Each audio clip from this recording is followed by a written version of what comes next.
दीपू भगत जी। राधे राधे गुरु जी। जी। महाराज जी, आपके सत्संग को सुन के मांस मछली शराब मैंने छोड़ दिया महाराज जी। गुरु जी, मेरे मन में एक विचार काफी समय से चला आ रहा है कि आप कहते हैं कि अतिथि देवो भव।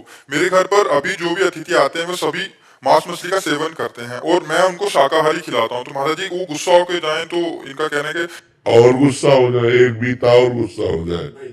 हाँ, नहीं, हमको हम जो पाते हैं वही पवाएंगे, अगर तुम जो पाते हो हम नहीं पवा पाएंगे। ये सबको छोड़ दिए हमने, आप एक ही लक्ष्य राधा रानी को प्राप्त करें। बिल्कुल, हाँ बिल्कुल। गंदा आहार किसी को नहीं पवाएंगे और रिश्तेदार बने रहे चाहे ना बने रहे, आप इसकी चिंता न करो। कलिकाल है, अब प्राय गंदगी ही बढ़ती चली जा रही है। कोई ये सात्विक आहार पसंद नहीं करता, दाल रोटी, और सब गंदे आहार की तरफ बढ़ती जा रहे। तो आप गंदे मत बनो, आप स्वयं पवित्र रहो और जो आए उनको पवित्र पवाओ। मन आवे तो पाओ, ना आवे तो आप चले जाओ। गुरु जी, अगर नहीं पाके जाए तो मेरा कुछ नहीं नहीं, कोई कोई उसमें अपराध नहीं, उत्तम मार्ग है, उत्तम बात है। कोई गलत आचरण करे तो उसको गलत आचरण करवावे तभी वो खुश रहेगा, ऐसा नहीं है। अगर आप गलत हो तो आप गलत हो, असंतुष्ट होकर जाओ। हमारा कोई अतिथि देवो भव इस बात के लिए है, हमने कई बार कहा, इसको बहुत अच्छे से समझना चाहिए। जिसका कोई परिचय नहीं है, जिसकी कोई तिथि तारीख नहीं आने की, अचानक कोई आ गया तो पहला स्वागत राधे श्याम। कोई भी हो, वाणी का स्वागत, मधुर स्वागत, राधे श्याम, आओ बैठो, पानी पिएंगे आप? दूसरा स्वागत, पानी पिएंगे आप? नहीं नहीं, हमें प्यार, भोजन पाएंगे आप? पवा दीजिए तो पवा दीजिए। तो हमारे यहाँ तो दाल रोटी है, आप आएंगे? नहीं, ये तो मैं नहीं पाता, मैं तो मांस पाता हूँ, तो हमारे यहाँ सुविधा नहीं। स्वतंत्र।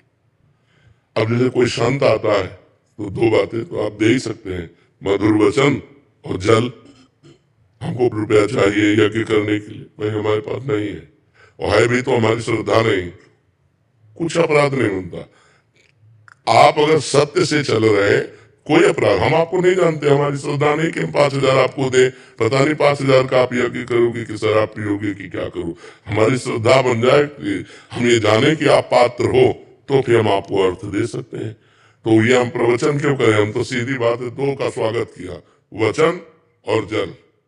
तीसरा भोजन हमारे अनुसार, चौथा अर्थ श्रद्धा के अनुसार। अगर हमारी श्रद्धा है तो हम देंगे, हमारी श्रद्धा नहीं तो नहीं देंगे। बिल्कुल नहीं डरना चाहिए, कोई अपराध नहीं लगता। महाराज जी, इसमें एक प्रश्न, जैसे आपने बोला कि वो 5,000 मांगे तो नहीं देना चाहिए। महाराज जी, अगर वो कहे कि मेरे को भगवान प्रेरणा कर रहे हैं, अंदर से श्री जी प्रेरणा कर रहे हैं, तो हमारे अंदर पत्थर बैठा है क्या? वो भी वही, हमारे अंदर भी तो भगवान बैठा, वो प्रेरणा नहीं कर रहा। तुम्हारे अंदर प्रेरणा कर रहा, तुमने मांग लिया। हमारे अंदर प्रेरणा कर रहा है कि नहीं देना, तो मैं नहीं दे रहा हूँ। जब मेरे अंदर प्रेरणा करेगा दो तो मैं दे दूंगा। तुम्हारे अंदर भगवान, तो हमारे अंदर पत्थर थोड़ी बैठा, वही भगवान ही तो बैठा। दबना नहीं चाहिए। धर्म में कहीं भी झुकने वाली इस तरह की प्रवृत्ति नहीं। मान लो कोई ऐसा भी कह दे कि तो अगर रुपया नहीं दोगे तो तुम्हारे घर में हानि हो जाएगी, बिल्कुल नहीं डरना चाहिए। ऐसे पाखंड से नहीं डरना चाहिए, कुछ नहीं। जो रुपया पैसे का गुलाम होता है साधु नहीं होता। ए, जो दूसरों से रुपया मांगे साधु नहीं होता। तब लग जोगी जगत गुरु, जब लग रहा है निरात, और जब आशा मन में भई जग गुरु जोगी दास। भगवान का दास बन करके साधु वेश रखकर रुपया मांगे घूमे, वो लक्ष्मी महारानी का दास हो सकता था, नारायण का दास नहीं हो सकता। तो हमको माया के दास से डरने की जरूरत नहीं है, हाँ भगवान के दास से डरने की जरूरत है। कोई भूखा आया है और कह रहा भोजन पवा दो, अब आपकी बड़ी तीव्रता से आपको कहीं जाना है, अब आपको समस्या है, आप पहले भोजन की व्यवस्था उसकी करो। धर्म कहता है वो दरवाजे पे भूखा आया, अब वापिस न जाने पावे,